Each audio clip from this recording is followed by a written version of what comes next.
Ultimate MK Podquest. The Internet. Independent podcasters are losing the battle. The office ladies hold the future of podcasting in their terrible grip. Then, a miracle happened. When I found my co-host, he had no knowledge of the 1990s Savage Dragon cartoon. Now, we have a chance. Now, we have a podcast.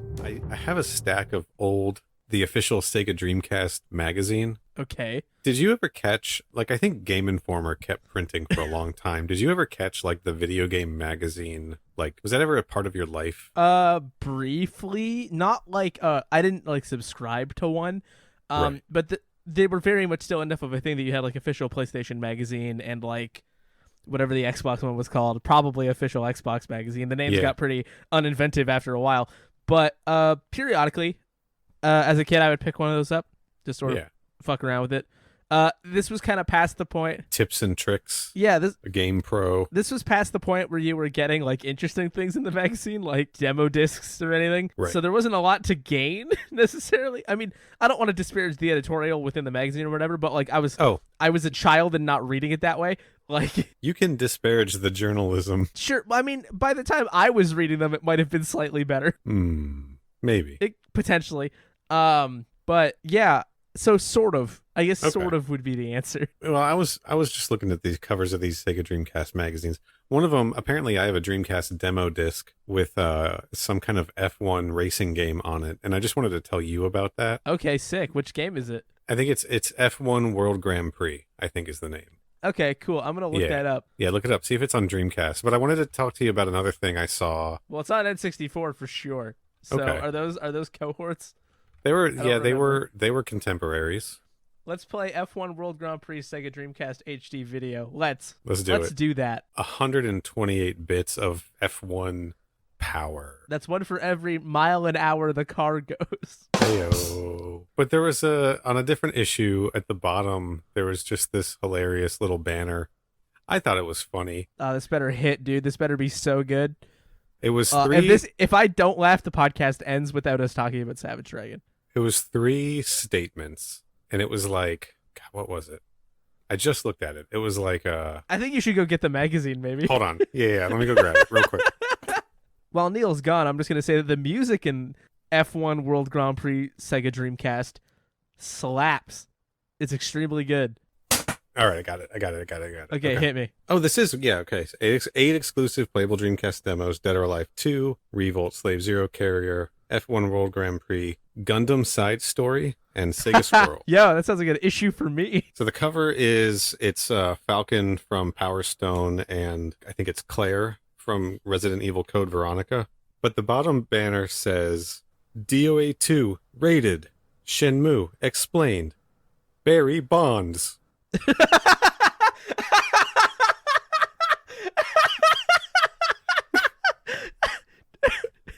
Question mark? Exclamation point? Exclamation Period? points.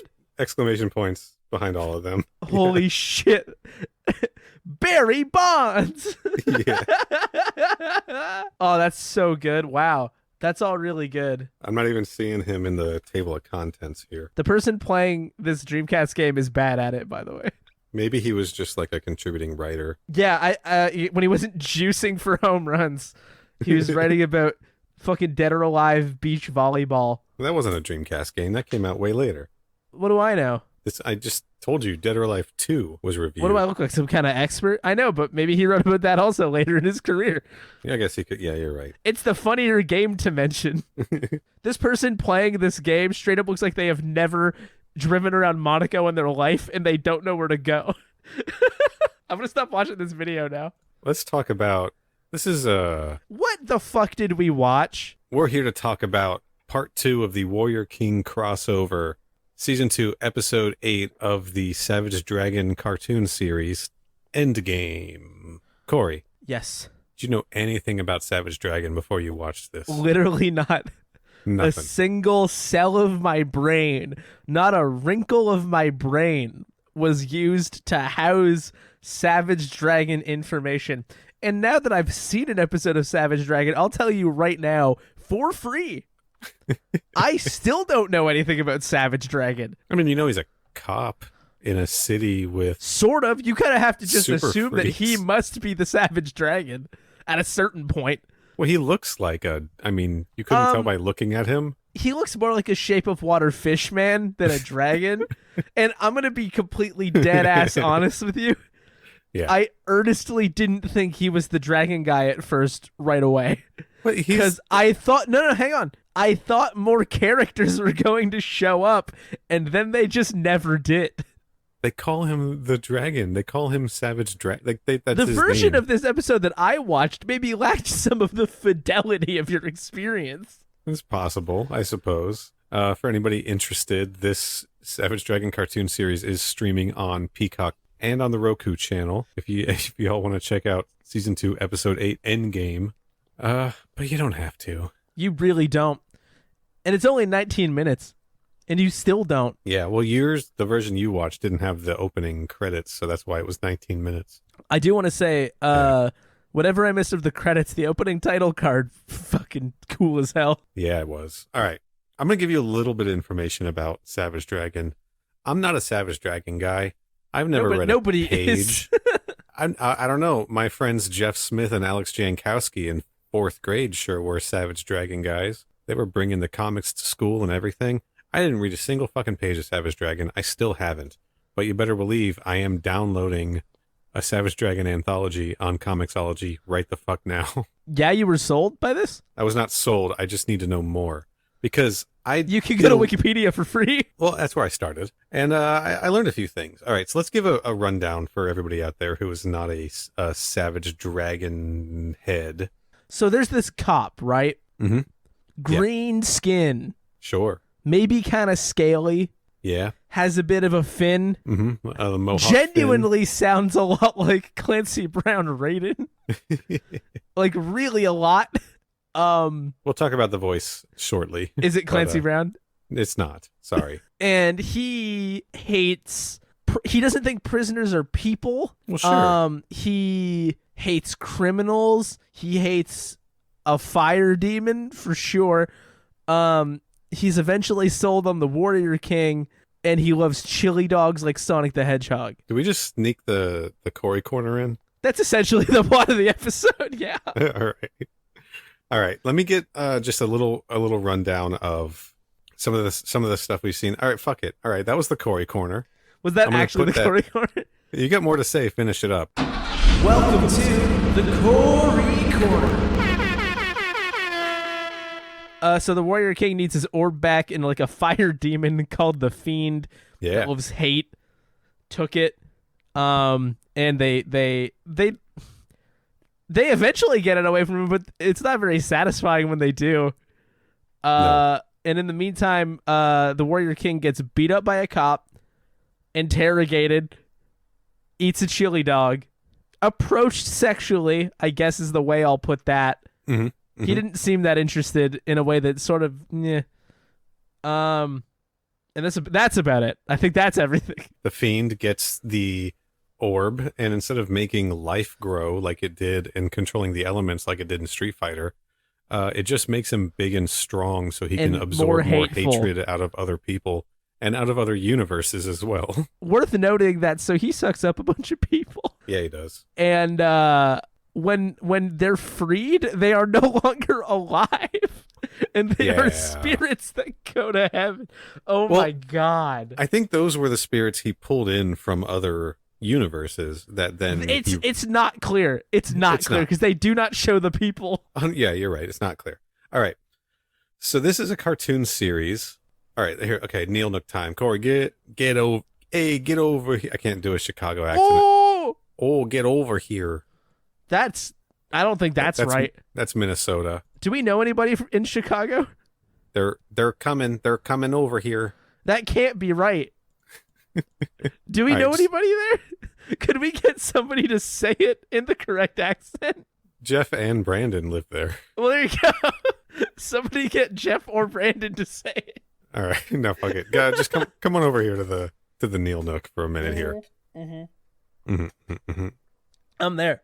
I was drinking, sorry. Welcome to the Neil Nook. It's Gucci. All right, so this is a cartoon series based on a comic book series by Eric Larson. It's set in Chicago, and Chicago is overrun by like supernatural evil people called super freaks, and they're all led by some kind of a supernatural evil being called the Overlord.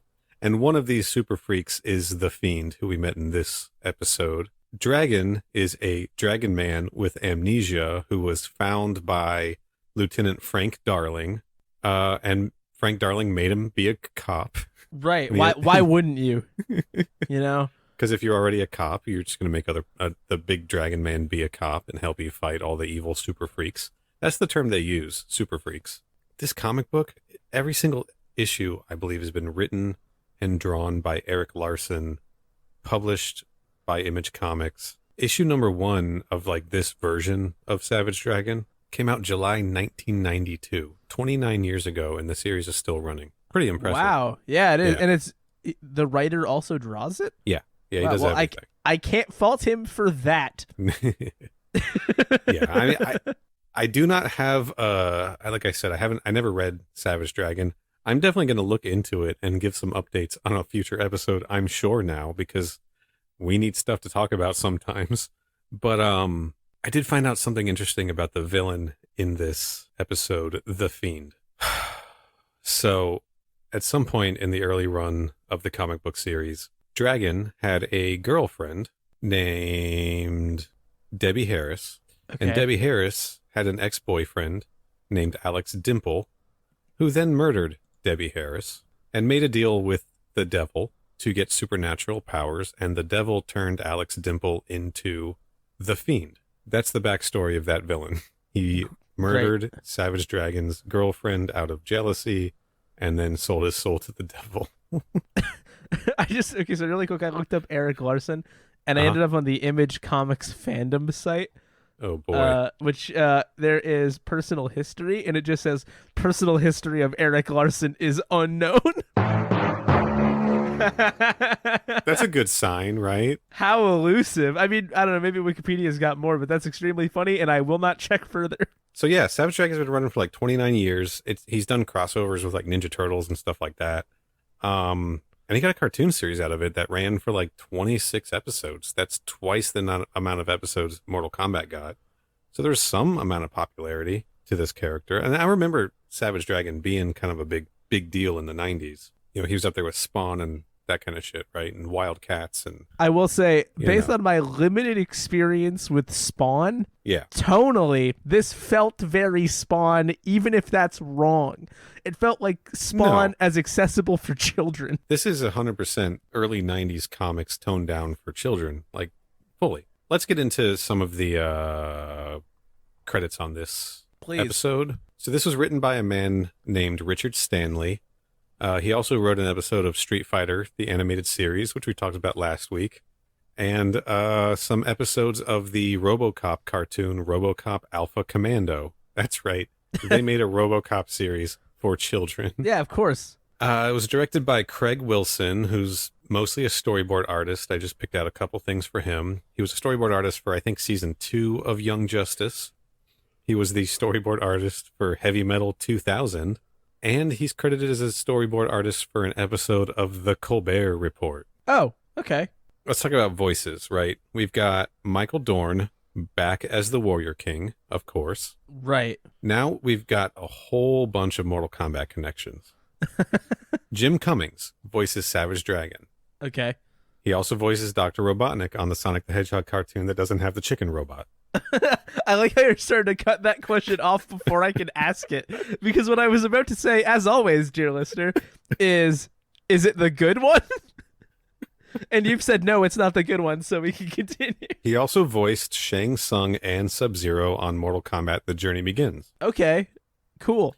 Shout out to my man, Jim. Yeah. Hello, James. We've got Dorian Harewood here as Lieutenant Frank Darling. That's the older gray-haired cop that is like Savage Dragon's boss and is the one who found him in the opening credits. That I didn't see those. He voices Jax on Mortal Kombat Defenders of the Realm, and he also did voices on some Sonic the Hedgehog cartoons. Is it the one with the chicken robot?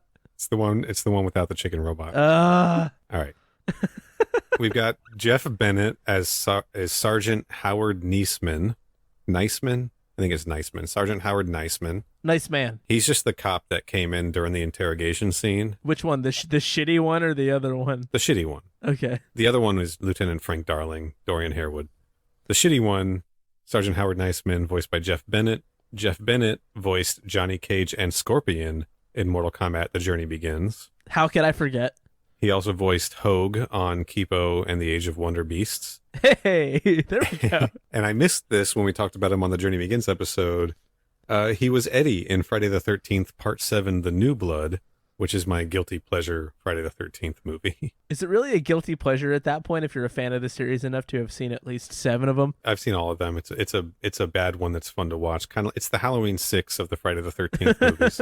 We've got Danny Mann voicing the Fiend. It's an awesome name. Danny Mann. Danny Mann. Sing me the song, you're Danny Mann.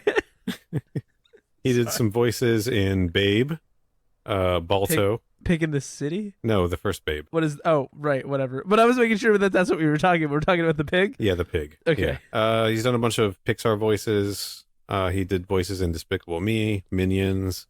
I didn't find any Sonics or Mortal Kombats. Pacific Blue, maybe? But he did voice Lamac/Inspector Grubb in Rayman, the animated series. Oh, and he was in Babe, Pig in the City also.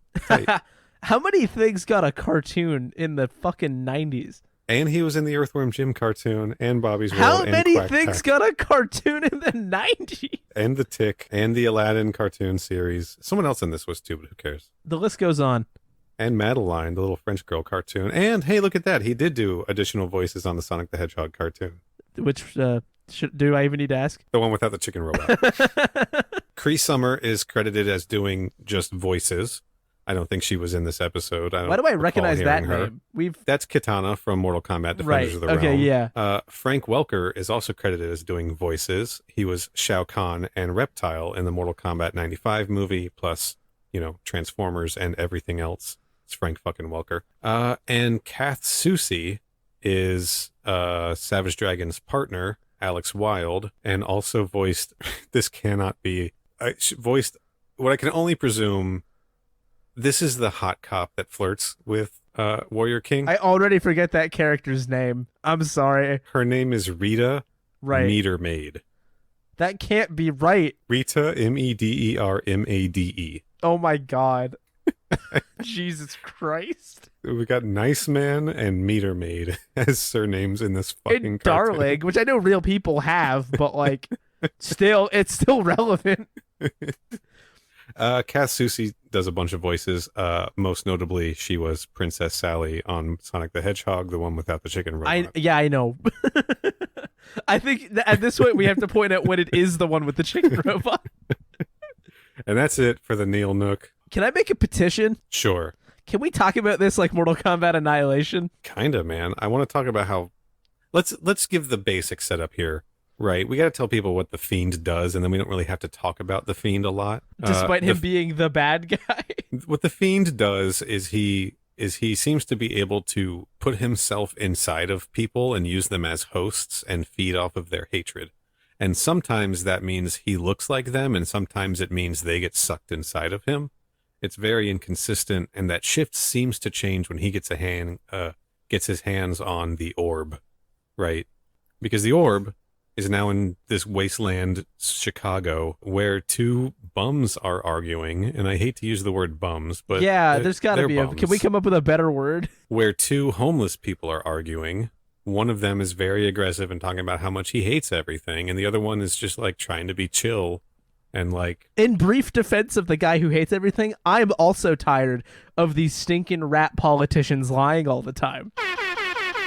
Sure, we all are. But are you tired of? But are you tired of soup kitchens? I mean, I'm tired of the existence of soup kitchens as a necessity. But are you tired of the people running the soup kitchen? Neil, can I tell you something very important? Perk up your ears, dear listeners. Soup kitchens aren't a necessity. The system's just broken. No, you know what I mean. We could feed I know. I'm using this to make a political statement. Right, I'm using this to politicize Savage Dragon. Okay, all right. Do it. Do what Eric Larson did and politicize Savage Dragon, much to the chagrin of assholes on the internet. If we got rid of capitalism, we could just feed everybody. That's my statement. Yeah. This guy's blaming the soup kitchens. Yes, he's blaming the fact that people are being nice. Right. He's mad about it. And so the two homeless men split up. The fiend inhabits the body of the angry one, and then the nice one finds the orb and is really happy he found it because it's going to keep him warm at night because he lives on the streets in Chicago.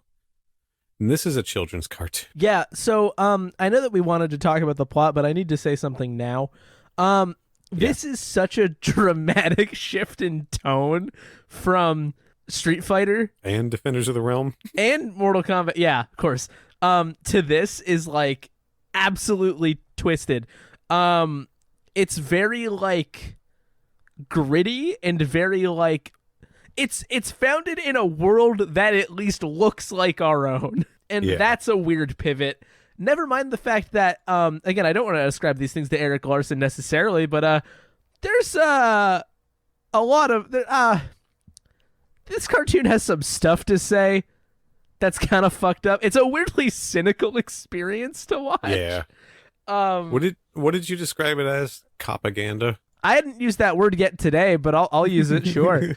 I don't know. It doesn't show the police in a very good light, so maybe it's not. It shows like a weird, because what? Because once that homeless I certainly don't think it's anti-cop, but like it's weird. And I don't know. It certainly doesn't treat prisoners like people, which is bad. And that's the big thing. There's this world has a very clear distinction between the good guys and the bad guys, right? And that's it. They're criminals and gangbangers, and they're bad, and we must beat them up. Also, wow, this city is riddled with crime. How convenient.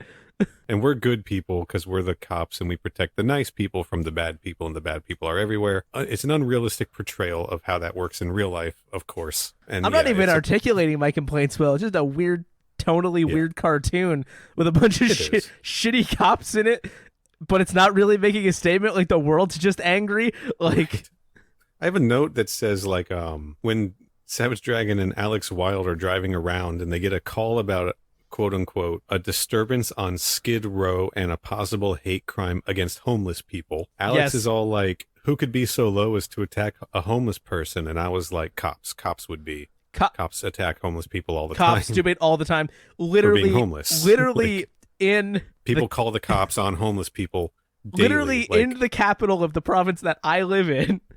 The other week, the city sent like just a fucking army of cops to a park to break up an encampment of unhoused people.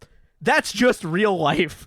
Like, yeah, but you know, this homeless person is possessed by the fiend and is just flipping over tables in the soup kitchen. The fiend is not real. But he just crashes through a window and starts flipping over tables at the soup kitchen he was so angry about. It is a weird scene. And then, like, Dragon and Alex are trying to show up to it, but they get in a traffic jam. And so this dragon just starts walking across the tops of people's cars. Yeah. And the thing that's, like, caused this traffic jam is that our beloved Warrior King...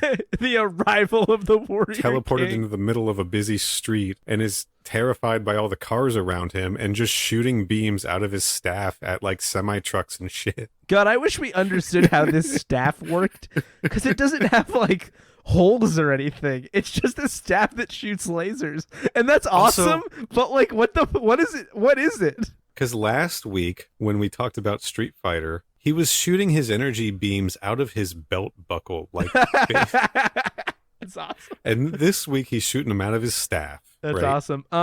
Yeah, and so Savage Dragon is like, "Howdy, partner. What the fuck?" And the Warrior King's like, "Fuck you," and just shoots him instantly. Yeah.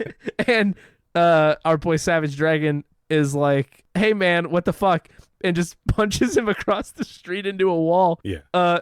At which Warrior King just continues shooting him. It's so stupid. It's just two big burly dudes just fucking fighting each other in the street. Yeah. Just nobody's willing to talk or understand who the other person is. They just start. The girls are fighting. Like, that's just all it is. And then, like, eventually Dragon beats him and he loses his, like, Warrior King loses his staff and Dragon's like, I'm going to take him back to the station for processing. And his partner, Alex Wilde, she's like, I'll stay around and take statements. And he's like, oh, by the way, this guy had a big stick, so see if you can find that too, right? Yeah, he doesn't seem all that interested in the fact that it shoots lasers. Meanwhile, the Fiend is flying around as a homeless guy. He finds the other homeless guy who had the orb, and he's the Irish one, pardon me. Yeah, the Irish unhoused person. He's like, you're so nice, I'm gonna kill you because I hate nice things. But then the Irish guy is like, no, you can't do that. I can't do an Irish accent. Look at the Irish. You can't do that. That was not it. Mine wasn't either, but that definitely wasn't. We're not going to try. I've got Irish family, and it did not rub off. All right, mate. Can't do that to me. Oi, Gov. Irish people are going to be mad that we're just doing Hello, that. baby. I make you horny, baby? It's me, iconic Irish character, Austin Powers. Hey, it's me. I'm Austin Powers, isn't it? All right. Gov. Goddamn. Why do we always do this?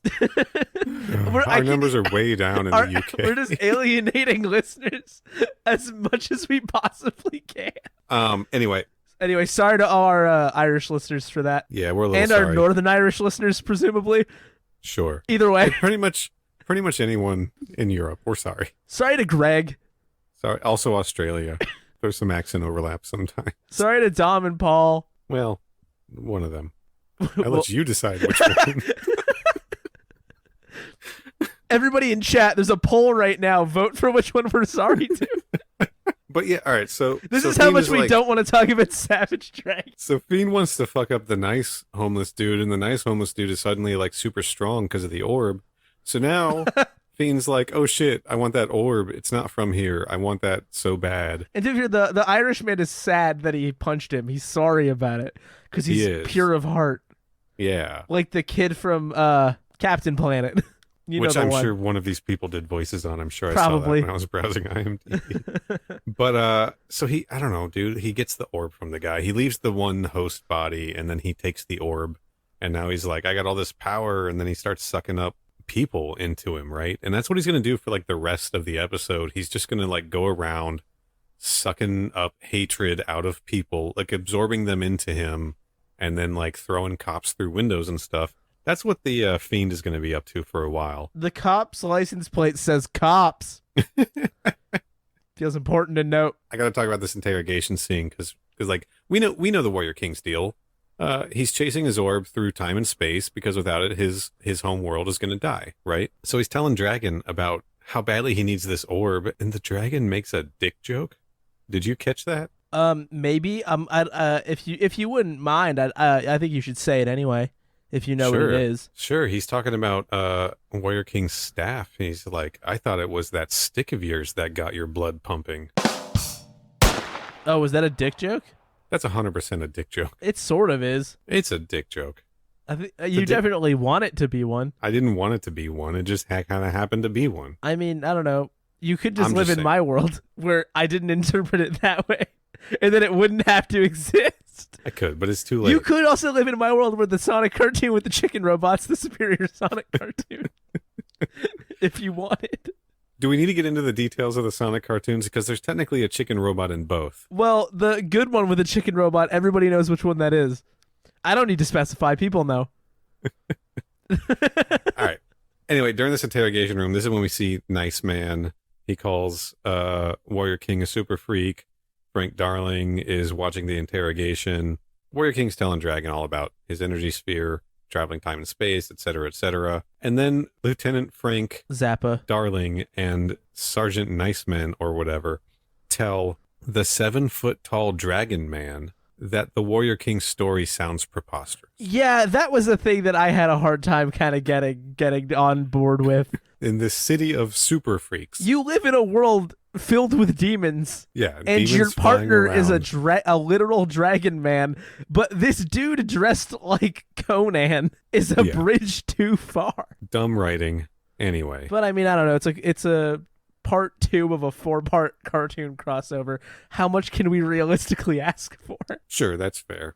Anyway, Alex Wilde is back. And she found the staff, and the staff just sort of magics its way back to the Warrior King, and that's enough to convince them that there must be some truth to that.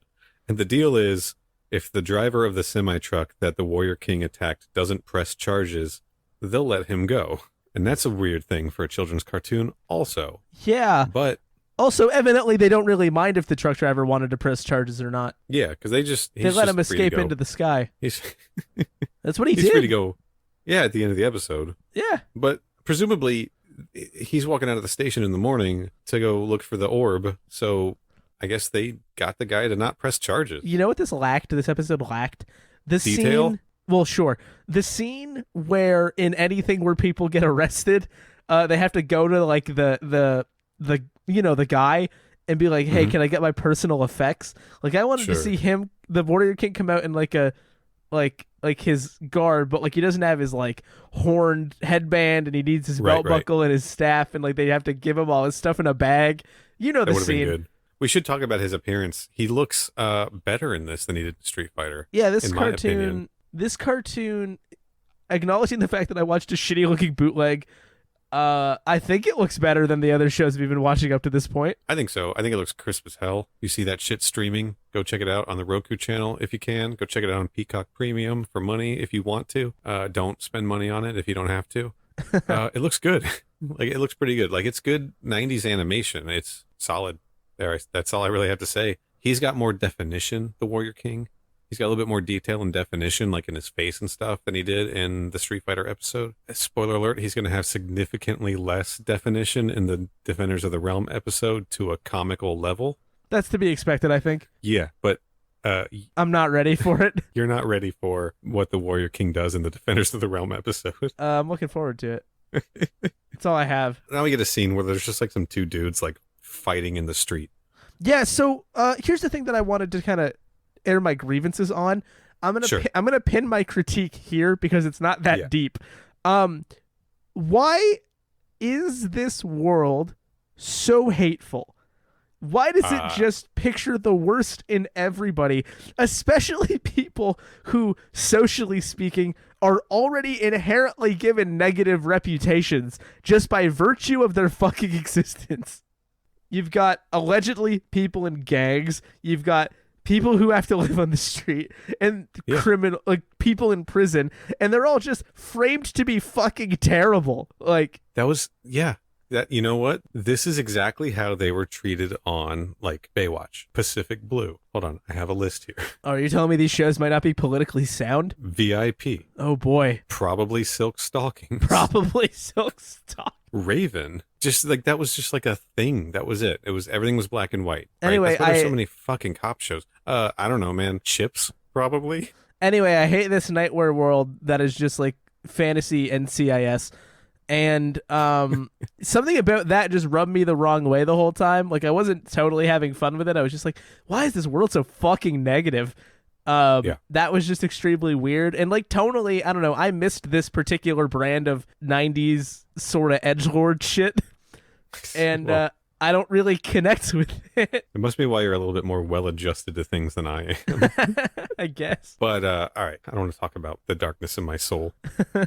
You didn't choose to grow up then. You had to. Yeah, and I'm mad about it. So I don't know. This is one of the scenes where the Fiend is just like realizing he can like absorb more than one person because of the power of the orb. So he's just like literally at this point just sucking up everybody he comes across and throwing cops through windows. I think I said that earlier, etc. Meanwhile, it's next morning at the station. Dragon, Alex, and the Warrior King are leaving to use Warrior King's staff as a tracking device to find the orb, which apparently you can do. It's the orb has completely different powers in this. To be this, clear, and the whole setup. It doesn't matter. It's fine. It doesn't matter what the orb can do. I don't care. It's just a MacGuffin. It's going to do whatever they want it to do on whatever show it's on. It's just an orb. It's just a magic orb. That's it. It's as far as they thought about it. It's the orb. But as they're leaving the station, this is when Rita Meter Maid comes out and starts getting real horny for the Warrior King. And I mean, I get it. Like, big buff boy. Sure. But she's coming on to him really strong. I guess it's like her shtick. Maybe she does this every episode. And Warrior King is like, I was born light years before your life even began, which is not how light years work, buddy. No, it's not. Also, he says he's spoken for, which presumably means Chun-Li from Street 100%. Fighter. Totally. They were in love. Chun-Li called him her boyfriend at the end of that episode. Called him Yeah. Bae. Totally. That is strong attention to detail here in this crossover. This is why it's important to watch them in order. Yeah, if you watch these just willy-nilly, you'd be wondering who his partner was. Warrior King makes some comment about how he's like feeling weak, and Dragon's like, yeah, Rita'll do that to a man. Okay. I don't even know what that means. Children's cartoon. I'm an adult and I didn't totally understand what he meant. I didn't know if he meant the fording was exhausting or if that she has a lot of, I can explain it to you. It's another dick joke, which means I'll have to leave the other dick joke comment in. Glad that's in the podcast now. Glad we cleared that so up. Happy that's in the podcast now. Stoked that is the show that we make. We're almost done talking about this. We can get there. Do you want to talk about Savage Dragon's cum? You've been bringing up cum a lot on this podcast I lately. super duper don't. Right. Not even a little bit do I want to do that. I kind of got all that talk out the other day. Anyway, Alex and the boys go get chili dogs, and the Warrior King likes them, and then they get a radio call about gangbangers busting up a street fair.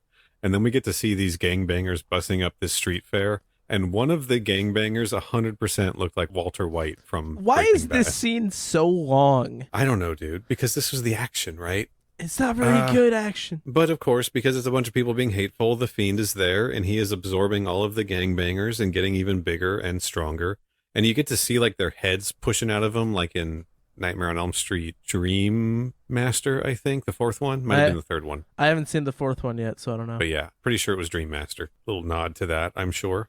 Happened in something else too that I don't want to remember, so I'm not going to. That I don't want to remember? Yeah. That's an interesting choice. Okay, let's just move on. It grossed me out, but there's a memory there somewhere. Anyway, so Dragon shows up, tries to fight the Fiend, gets his ass kicked, and then Warrior King's like, he has the orb, and they're like, we have to chase him. And Fiend has gone to prison, where he is just running around, sucking up prisoners. I'm going to say right now, too, that this show didn't do a great job of setting up that there are, like, lots of monsters. So prisoners start running out. And, of course, because prisoners aren't people, they're all just instantly rioting because they're freak animals. And that's what this show thinks of prisoners. Yeah. But some of them are just, like aliens or monsters or something, like actual ones. Freak. And they're super freaks. Yeah, but to my knowledge, the show didn't do a great job setting up that the whole world was like that. So when I saw this crowd, I was just like, oh, it's like everywhere. See, that's the problem, is that all of that stuff was explained in the intro, and you missed all of that, and that's okay. You're all caught up now. I'm not too worried about it. When you go on to continue watching the entire Savage Dragon cartoon series, which I know you're going to do, you'll be up to speed pretty quickly. Yeah, of course. Yeah, so I don't know. This is where the episode ends, right? Yeah, very suddenly, yes. He's just like in the yard sucking up hate out of dudes who are prisoners. I don't want to call them evil. Presumably, the way this show presents things, they are all terrible people who deserve this, because that's the show's stance on everything. It is. Dragon shows up, kicks the door down. They're all in there fighting. He's got to fight prisoners and the Fiend, and then I don't know, dude. It's dumb. So, right? Okay, so this whole conclusion's stupid because they spend the whole time thinking, oh, the Fiend's just going to win. We can't stop the Fiend. How do we stop the Fiend? We can't possibly stop the Fiend. And then they just have this sort of shitty idea where it's like, oh, we just got to get the orb away from the Fiend. I'll distract him. Shoot it with your laser staff a bunch. And then, once they attempt doing that, the orb just fucking flies into space. Well, there's a vortex, right? He opened up a vortex. The vortex does not look the same as it doesn't. as the Street Fighter vortex. So, no, I didn't think there was a vortex. I thought it literally just fucking flew into fucking space. None of it looks consistent. So the Fiend is now powerful enough that he is able to open a portal and start pulling in hatred from other universes. Right. That was the setup. That was the portal. He opened this portal that was just like a vortex in the clouds that just looked like clouds. You're right. Looked really bad. But then all these like spirits are like flowing into it and like making him stronger. And Dragon wants to just destroy the orb, and Warrior King's like, you can't destroy the orb. My whole world will die. But the orb is supposed to be used for good, and he's using it for evil. So maybe if I unite it with the staff, sure, that'll reverse everything. Doesn't make any sense. And he doesn't unite it with the staff. Like you said, he just shoots it a bunch with his staff until it gets knocked away. And then the vortex reverses. And of course, the orb and all the souls get sucked into the vortex. And the Fiend just kind of dissolves, I guess. Yeah, he returns to... Well, I thought he was going to return to normal size, and he just vanishes. And then Dragon King's like, I have to go after the orb or else I'll lose it forever. You're my best friend, though. I said Dragon King. Warrior King says that. The Dragon King Onaga. Dragon King Onaga is not in this episode. That would have been good. Yeah, Warrior King's like, I gotta go after it. And Dragon's like, I'll go with you. And then Warrior King's like, no, you can't. We don't have the proper rights clearances for you to show up on another TV show. Only I can cross over to other cartoons. So you have to stay here. And Dragon's like, yeah, but if I have that orb, I can like destroy all the evil here. And I think Warrior King tries to give him some message about like, well, yeah, but if you do that, like, that's not a good thing to do. That's kind of an evil thing to do, and good and evil need to kind of coexist or some shit. And they just Superman's off into the vortex, leaving Dragon and Alex to have to punch a bunch of prisoners inside a prison that they broke into. And presumably put all of those people in that prison also. They could just leave. They could. They should have just left. They didn't have to stay there and beat up the prisoners who are already in prison. That's the guard's job. Yeah, it sure is. I gotta say, I expected to have more complaints in the actual act of talking about this, but mostly I didn't especially enjoy viewing it, and it's not very good. Those are my thoughts. So far, okay, so we've watched 2 out of 4 so far. And we're going to rank these, right? Right. Out of the Street Fighter episode and the Savage Dragon episode, which one was better? Street Fighter. Street Fighter was definitely better. Definitely. This one's in second place though. Out of 2. Yeah. Yeah. It's last place, but technically second place. If right? you ain't first, you're second. That's right. Those classic words from Ricky Bobby. And it doesn't matter if you win by an inch or a mile. Winning is winning. Vin Diesel from Fast and the Furious. If you no longer go for a gap for exist, you're no longer a racing driver. Mm-hmm. I think Ayrton Senna said that. The real man. And you don't climb into a T-180 to be a driver. You do it because you're driven Racer X from the Speed Racer movie. Got any more? I don't think so. All right. I was thinking, and then I was coming up kind of empty. I'm kind of done talking about this episode. Me too. Do you just want to we can just wrap it up. Yeah, man. I gotta go live my life a quarter mile at a time. There it is. Next week, we'll be talking about Mortal Kombat Defenders of the Realm, Episode 9, Resurrection. That is Part 3 in the Warrior King crossover. And guess who's back in this episode, dude? The Warrior King, probably. Shang Tsung, baby. Shang Tsung's back. Okay. Wasn't expecting that. Yeah, Shang Tsung's, that's the resurrection. Of him, of Shang Tsung. Hell yeah. What do you have to promote, to plug, to talk about that isn't Savage Dragon? Oh, lots. Most of my life. So other podcast that I do is called They Made Another One. It's with my friends Liam and Mitch. Neil's been on it. This week we talked about a movie that's a bit out of our typical oeuvre, but it's a very Mitch film. We watched The Prisoner of Zenda from 1952. Jesus Christ. And honestly, if you like a good swashbuckler, Stuart Granger, James Mason, it's a good time. We I don't know what the other people thought about it yet, but it's worth finding out. I'm gonna find out. Okay. You can find out with us. They made another on Twitter, TMAO on Letterboxd. They made another one on all your podcast services, and then I'm on Twitter at Mr. Corey Price, mostly plugging podcasts and tweeting about F1. Doing F1 tweets. Mostly F1 tweets. You can find me on Twitter at Final Neil. Follow my retro gaming Instagram account at Final Neil Retro. Follow the show on Twitter and Instagram at MK Podquest. Subscribe to the show in your podcast app. Rate us and review us 5 stars. And if you'd like to give us money for having to sit through the Savage Dragon cartoon, ko-fi.com/mkpodquest. Again, if somebody does give us $1,000, we will just stop doing Defenders of the Realm. If you want us to do a Savage Dragon only podcast, $2,000. Dare I say 4? Oh yeah, $2,000 a piece. Yeah, please. If there's a generous benefactor out there who loves Savage, hardcore. If Eric Larson is listening, it has a lot of disposable income. Yes. Oh, I'm sure he does. He's got to be making bank off these cartoon royalties. Shit's streaming on Peacock now. That's big time. Or you could buy Neil a chair. Someone gives me $4,000. I will read every single Savage Dragon issue and do a podcast about every single one. You heard it here first. Yeah. Your time limit for that is the end of August. Deal's off the table at the end of August. Clock's ticking, rich people. But also, Neil, if even one person wins some kind of lottery recently, you were signing yourself up for a lot of work. I'll do it. I'll do it for $4,000. I believe you. It can't be that much, right? I won't do it. How many Savage Dragon issues are there? Probably hundreds, Neil. Probably hundreds. Okay. He's I been just doing wanna- it for that's- 30 years?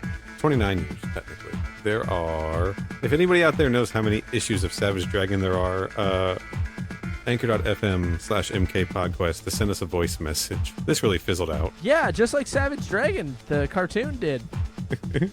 We're on brand as ever.